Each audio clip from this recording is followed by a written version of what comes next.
تو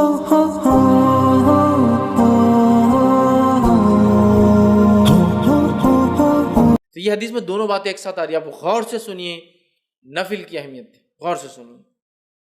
نبی اکرم صلی اللہ علیہ وسلم فرماتے ہیں، اور بخاری کی یہ روایت ہے، اللہ تعالیٰ فرماتا ہے، حدیث قدسی ہے، اللہ تعالیٰ فرماتا ہے جو شخص میرے دوست سے دشمنی کرتا ہے میں اس کے خلاف اعلان جنگ کر دیتا ہوں۔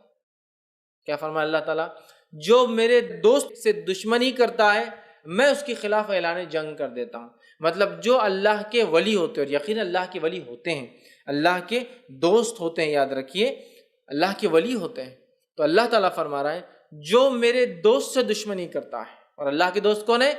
جو تقوی اختیار کرتے ہیں، ایمان والے ہونا پہلی شرط، وہ تقوی اختیار کرتے ہیں اور ہر کام سنت کے مطابق کرتے ہیں، ٹھیک ہے؟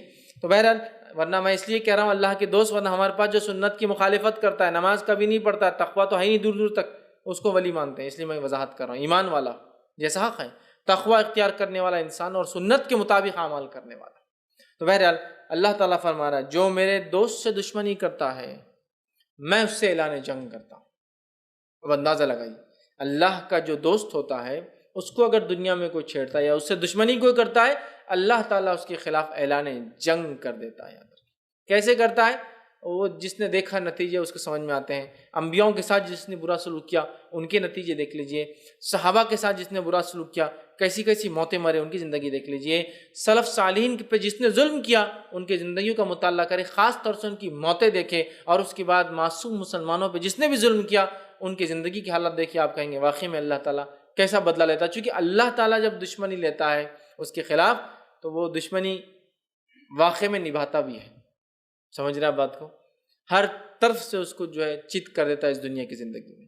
تو بہرحال اللہ تعالیٰ فرما رہا ہے جو شخص میرے دوست سے دشمنی کرتا ہے اس کے خلاف میں اعلان جنگ کرتا ہوں۔ تو ایک بات ہمیشہ ذہن میں رکھنی چاہیے، اللہ کے نیک بندوں کے خلاف کوئی چال نہیں چلنا چاہیے، اس لیے کہ جب ہم اللہ کے نیک بندوں کے خلاف چال چلتے ہیں در حقیقت اللہ ہمارے خلاف اعلان جنگ کر دیتا ہے۔ پھر ہوتا ہے نا بہت سارے لوگ نیک لوگ خواہ تنگ کرتے ہیں زمین کے معاملات میں، اس میں احتیاط کرنا چاہیے، آپ خطرناک زون میں جا رہے ہیں، آپ کو تکلیف ہو سکتی ہے، ٹھیک ہے؟ آگے آئیے سنیے، اللہ تعالیٰ فرماتا ہے اور میرا بندہ سب سے زیادہ میرا تقرب اس چیز کے ساتھ حاصل کرتا ہے جسے میں نے فرض کیا ہے۔ اللہ تعالیٰ فرما رہا ہے میرا بندہ سب سے قریب مجھ سے تب ہوتا ہے جب وہ میری فرض کردہ چیزوں کو پورا کرتا ہے۔ اللہ تعالیٰ فرما رہا ہے میرا بندہ میرے سب سے قریب کب آتا ہے؟ جب وہ چیز کرتا ہے جو میں نے اس پر فرض کی ہے۔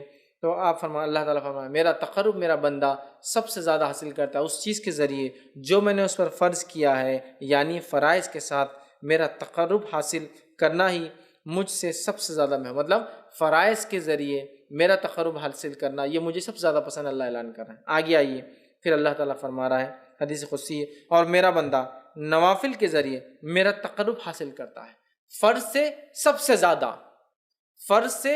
سے زیادہ، لیکن نوافل سے بھی کرتا ہے فرض کے بعد، مطلب فرض جو ادا کرتا ہے اس کی نفل قبول ہوتی ہے، بات بھی یاد رکھیں۔ پھر اللہ فرماتا ہے پھر جب اور میرا بندہ نوافل کے ذریعے میرا تقرب حاصل کرتا رہتا ہے یہاں تک کہ میں اس سے محبت کر لیتا ہوں۔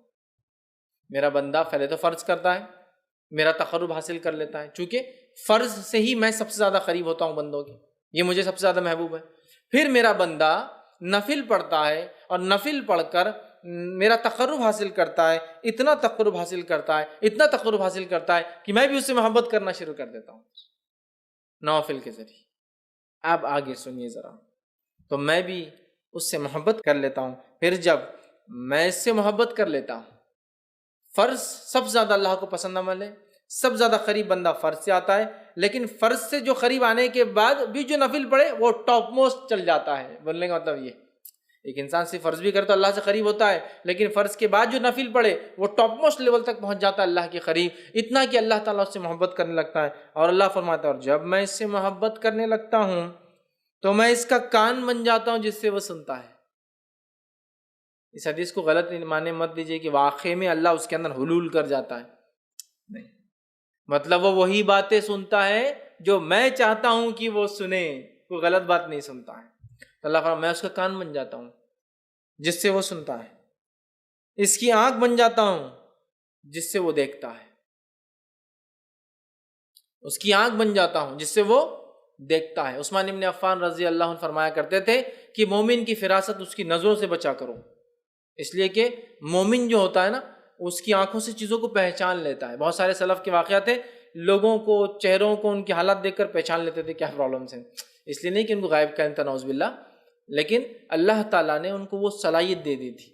ہوتا ہے نا، لوگ بولتے رہے ڈاکٹر ہاتھ لگا دے تشخیص کر لیتا ہے، چہرہ دیکھتے انہوں نے پہچان لیا کیا ہوگا، یا سوال کرتے دیکھو جواب وہی آیا جو سوال تھا، حالانکہ اس میں یہ بات نہیں کہی گئی تھی۔ یہ ساری چیزیں ہوتی ہیں، ٹھیک ہے۔ تو یہاں دیکھیے اللہ کے رسول صلی اللہ علیہ وسلم کیا فرما رہے ہیں کہ اللہ تعالیٰ فرما رہا ہے میں اس کی آنکھ بن جاتا ہوں جس سے وہ دیکھتا ہے، اس کا ہاتھ بن جاتا ہوں جس کے ذریعے وہ پکڑتا ہے۔ مطلب وہی دیکھتا ہے جو اللہ چاہتا ہے، وہی سنتا ہے جو اللہ چاہتا ہے، وہی پکڑتا ہے جو اللہ چاہتا ہے۔ مطلب مومن ہر وہ کام نفل کے ذریعے اللہ سے محبت حاصل کر کے اللہ اس کے ریٹرن میں اس کو ہر وہ چیز کرواتا ہے جو اس کا رب اس سے صرف پسند کرتا ہے، اس کے علاوہ نہ کچھ سنتا ہے، نہ کچھ دیکھتا ہے، نہ کچھ پکڑتا ہے۔ تو میں اس کا ہاتھ بن جاتا ہوں جس کے ذریعے وہ پکڑتا ہے، اور اس کا پاؤں بن جاتا ہوں جس کے ذریعے وہ چلتا ہے۔ مطلب مومن چلیں گا بھی تو اب سیدھے راستے پر، چونکہ اب وہ غلط راستے پر نہیں جائیں گا، چونکہ نفل کے ذریعے وہ اللہ کی محبت حاصل کر چکا ہے۔ اللہ کی محبت جو بندہ حاصل کر لیتا ہے، اس کا رب کا فضل اس پہ یہ ہوتا ہے کہ وہ ہر وہ کام کرتا ہے جو اس کا رب چاہتا ہے، اس کے علاوہ وہ کچھ نہیں کرتا۔ تو یہاں جو ہے اس سے وہ چلتا ہے، ان تمام اعضاء کو اپنی اطاعت میں لگا دیتا ہے، اور اگر وہ مجھ سے سوال کرتا ہے تو میں ضرور بھی ضرور اس کو عطا کرتا ہوں۔ اگر وہ مجھ سے سوال کرتا ہے تو میں ضرور بھی ضرور اس کو عطا کرتا ہوں، معلوم، ضرور بھی ضرور عطا کرتا ہوں اگر وہ مجھ سے سوال کرتا ہے۔ کون سا بندہ؟ فرائض کے بعد نفل کا اہتمام کر کے رب سے محبت حاصل کر لینے والا بندہ، دیکھتا ہے تو وہی جو اس کا رب چاہتا ہے، سنتا ہے وہی جو اس کا رب چاہتا ہے، پکڑتا ہے وہی جو اس کا رب چاہتا ہے، چلتا ہے اسی راہ پر جس پہ رب چاہتا ہے، اور جب وہ مانگتا ہے تو اس کا رب اس کی جو ہے ضرور بھی ضرور اس کو عطا کر دیتا ہے۔ اور اگر وہ میری پناہ طلب کرے تو میں یقیناً اس کو پناہ دے دیتا ہوں، اور اگر وہ میری پناہ طلب کرتا ہے، دعا میں خاص دعا یاد رکھی، پناہ مانگنا مصیبت کے وقت، تو اگر وہ میری پناہ مانگتا ہے تو میں اسے پناہ دے دیتا ہوں اپنی طرف سے۔ سبحان اللہ، کتنے بڑے بڑے فضائل ہے نفل کو ادا کرنے کی، کتنے بڑے بڑے فضائل، اندازہ لگائیے، ہے نا۔ اللہ کو سب سے زیادہ محبوب عمل لیکن کون سا ہے؟ فرض ہے، یاد رکھیے، فرض نماز، مال میں فرض عبادت زکوٰۃ، ہے نا۔ اس کے بعد اللہ تعالیٰ نے رمضان کے 1 مہینے کے روزے، اس کے بعد حج، سب سے زیادہ محبوب عمل۔ اس کے بعد یہ کرنے کے بعد بندہ نفل کے اندر دوڑتا ہے، آگے بڑھتا ہے۔ فرض نماز کے بعد نفل نماز، فرض زکوٰۃ کے بعد نفلی زکوٰۃ، فرض روزوں کے بعد نفلی روزے، فرض حج کے بعد نفلی عمرے، نفلی حج بولتے ہیں اس کو حج صغیر، چھوٹا حج، وہ کرتا ہے تو اللہ سے اتنا قریب ہوتا ہے کہ اللہ محبت کرنے لگتا ہے۔ جب اللہ محبت کرنے لگتا ہے تو وہ جو دیکھتا ہے وہ جو اس کا رب چاہتا ہے، وہی سنتا ہے جو اس کا رب چاہتا ہے، وہی اس کے ہاتھ پکڑتے اس کا رب چاہتا ہے، اسی راہ پر چلتا ہے، قدم چلتے ہیں جو اس کا رب چاہتا ہے، اور پھر جب اپنے رب سے مانگتا ہے اس کا رب اس کو پورا، اس کی دعاؤں کو پورا کرتا ہے۔ اور جب وہ پناہ طلب کرتا ہے تو اللہ تعالیٰ اس کو پناہ عطا کر دیتا ہے۔ میں سمجھتا ہوں بہت بڑے بڑے فضائل، بخاری کی روایت تھی، ہمیں پتہ چلے اس کے اندر کہ نفلی نماز کے ادا کرنے سے جو ہوتے ہیں، جس میں سب سے اہم چیز جو پتہ چلی وہ یہ ہے کہ بندہ اللہ سے قریب ہو جاتا ہے، اتنا قریب کہ ہر چیز جو اس کا رب چاہتا ہے وہی وہ کرتا ہے، اس سے ہٹ کر نہ کوئی چیز سنتا ہے، نہ دیکھتا ہے، نہ پکڑتا ہے، نہ اس راہ پر چلتا ہے۔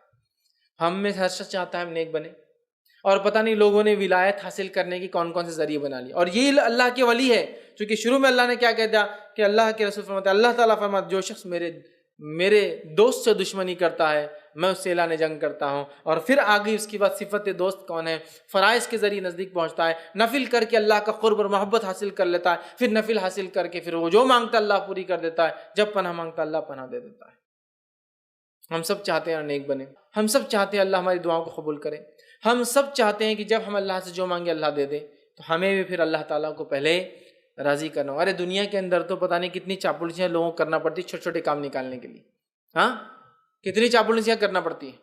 اللہ تعالیٰ آپ سے چاپلوسی نہیں چاہتا، اخلاص چاہتا ہے۔ اخلاص، چاپلوسی میں کیا ہوتا ہے؟ اخلاص نہیں ہوتا ہے، اخلاص چاہتا ہے، اور اخلاص کے ساتھ فرض عبادت اور نفل میں اضافہ کرو، اللہ تعالیٰ ہم کو دیں گا۔ یاد رکھیے، بہت سے لوگ بولتے ہیں ارے یہ کیا بات ہوئی، کیا بات اللہ تعالیٰ دیں گا تو اس کا مطلب یہ کہ ہم کو کوشش نہ کریں۔ کوشش کرنا ہے، لیکن تم لاکھ کوشش کرنے کے بعد بھی حاصل نہیں کر پاتے ہو نا چیزوں کو، لیکن جب اللہ کو ہم راضی کر لیں گے نا تھوڑی کوششیں بڑے بڑے کام نکال دیں گی، یاد رکھیے، تھوڑی کوششیں بڑے بڑے کام نکال دیں گی۔ اور اس کے بعد بھی اگر کوئی تکلیف آئے تو پھر وہ اللہ کی طرف سے آزمائش ہے، صبر کے ساتھ، استقامت کے ساتھ ڈٹ کر مقابلہ کیجیے، دنیا اور آخرت میں اس سے درجات بلند ہوں گے اور اجر ملے گا۔ سمجھ رہے ہیں بات؟ یہ بات کو سمجھنے کی ضرورت ہے، یہ بات کو سمجھنے کی ضرورت ہے۔ تو اللہ سے قریب ہونا ہے۔ دنیا میں ہم کام نکالنے کے لیے سب کچھ کرتے ہیں لوگوں سے، اگر ہم چاہتے ہیں کہ ہمارا کام عرش والا کر دے، دنیا کی ساری مصیبت، مشکلیں، پریشانی حل، اور موت کی اور موت کے بعد کی اور آخرت کی وہ تمام چیزیں، تو پھر ہم جو ہے آسمان والے کو راضی کر لیں۔ ہو سکتا ہے دنیا والے ناراض ہو جائے، اس سے کوئی مسئلہ نہیں، لیکن اللہ راضی ہو جائے۔ لیکن ہمارا معاملہ یہ ہے کہ ہم اللہ کو ناراض کرنا چاہتے ہیں اور دنیا والوں کو راضی کرنا چاہتے ہیں، تو اللہ تعالیٰ بھی پھر انہی کے سامنے ہم کو جھکاتا رہتا ہے۔ تو اللہ کے نیک بندوں کی صفت آ گئی۔ فرائض کا اہتمام کیجیے، فرائض کے اہتمام، نفل میں اضافہ کیجیے، دیکھیے اللہ تعالیٰ کہ ہم دوست بن جاتے ہیں، پھر یاد رکھیے دوست بن جاتے ہیں، ٹھیک ہے؟ تو اس کی ہم کوشش کریں کہ نوافل کو ہم زیادہ سے زیادہ کریں۔